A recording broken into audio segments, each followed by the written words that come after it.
बेटी को कभी भी इतना बेबस मजबूर नहीं देखा। इतना सब कुछ सहने के बाद मुझसे ये सब सुनना, पता नहीं उसका दिल कैसे तड़प रहा होगा। बारान कारा पे अपनी तहकीकात में तेजी ला चुका है सबीहा साहिबा। छोटी बीबी की आया तक जा पहुंचा है वो। शादी में उस बदबख्त औरत ने अपनी शर्मगेजी से सब कुछ खराब कर दिया। सबीहा के बारे में कुछ मिला तुम लोगों को या नहीं? बेटी भी थी, वो भी एक ट्रैफिक हादसे में मारी गई। गुलशा का हिसाब लिए बगैर मैं उसे माफ नहीं करने वाली।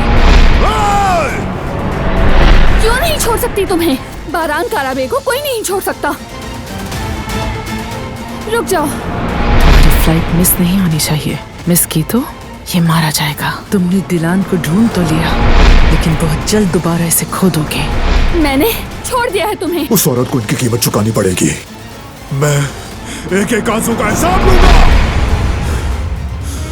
वो कहानियाँ अधूरी जो न हो सकेगी पूरी, उन्हें मैं भी क्यों सुनाऊं, उन्हें तुम भी क्यों